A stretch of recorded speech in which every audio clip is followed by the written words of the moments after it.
لا يكلف الله نفسا إلا وسعها.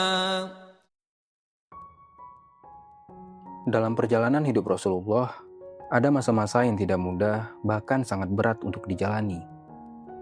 Masa ketika ujian datang tanpa henti, sementara kekuatan manusiawi beliau sedang berada di titik terendah. Kisah ini bukan untuk menempatkan Rasulullah sebagai sosok yang jauh dari rasa manusia, tetapi justru untuk menunjukkan bahwa beliau menjalani hidup dengan kejujuran sebagai seorang hamba dan seorang manusia. Setelah bertahun-tahun berdakwah, Rasulullah menghadapi masa yang dikenal sebagai Amul Husni, yaitu tahun kesedihan. Dalam waktu yang berdekatan, beliau kehilangan Khadijah binti Khuwailid, istri yang selama ini menjadi tempat berbagi lelah, berbagi kegelisahan, dan berbagi harapan. Tidak lama setelah itu, Abu Thalib pun wafat, sosok yang selama ini melindungi beliau dari tekanan kaum Quraisy. Kehilangan dua penopang utama ini bukan hanya menyisakan kesedihan, tetapi juga beban yang jauh lebih berat.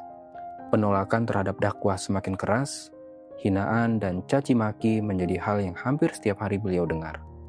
Bahkan, tekanan tidak berkurang, sementara dukungan manusia semakin sedikit. Namun Rasulullah tetap menjalankan tanggung jawabnya sebagai seorang nabi. Meskipun sebagai manusia, beliau merasakan kelelahan yang mendalam. Tidak ada janji bahwa hari esok akan lebih mudah. Tidak ada kepastian bahwa usaha hari ini akan segera membuahkan hasil.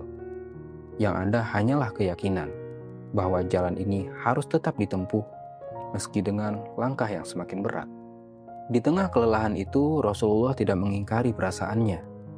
Beliau tidak berpura-pura kuat dan tidak pula melarikan diri dari kenyataan. Namun beliau juga tidak membiarkan rasa lelah itu menguasai arah hidupnya. Saat tenaga dan hati terasa berat, Rasulullah memilih untuk berhenti sejenak, bukan untuk menyerah, tetapi untuk kembali menguatkan diri. Beliau sholat sebagai tempat bersandar dan berdoa sebagai cara menjaga hubungan dengan Allah. Bukan karena masalahnya langsung selesai, melainkan karena hati beliau dikuatkan agar mampu melanjutkan amanah yang besar itu. Disinilah kita melihat bahwa lelah dalam hidup Rasulullah tidak pernah berubah menjadi keputusasaan. Lelah itu justru menjadi ruang untuk memperdalam ketergantungan kepada Allah. Kisah ini penting untuk direnungkan, bukan hanya sebagai bagian dari sejarah, tetapi sebagai cermin tentang bagaimana seorang manusia terbaik menjalani kelelahan hidupnya dengan jujur dan bermartabat. Jika kita tarik kisah ini ke kehidupan kita hari ini, kita akan menyadari bahwa rasa lelah bukanlah sesuatu yang asing. Banyak dari kita menjalani hidup dengan tanggung jawab yang terus bertambah, tuntutan yang tidak pernah berhenti, dan perasaan bahwa apapun yang kita lakukan tidak pernah benar-benar cukup. Kita lelah bukan hanya karena pekerjaan, tetapi karena harus terus terlihat kuat. Kita takut berhenti karena khawatir dianggap gagal atau tidak mampu, padahal seperti Rasulullah, lelah adalah bagian dari perjalanan orang-orang yang sungguh-sungguh menjalani hidupnya.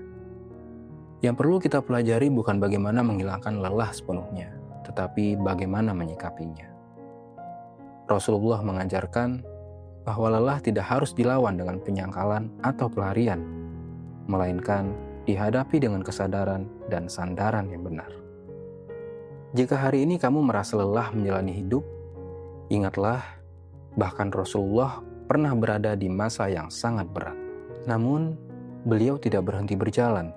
Beliau hanya memperlambat langkahnya untuk kembali menguatkan hati. Semoga kisah ini membantu kita memahami bahwa lelah bukan tanda kelemahan, melainkan tanda bahwa kita sedang berada dalam proses. Dan selama kita tahu kepada siapa kita bersandar, perjalanan itu akan tetap bermakna.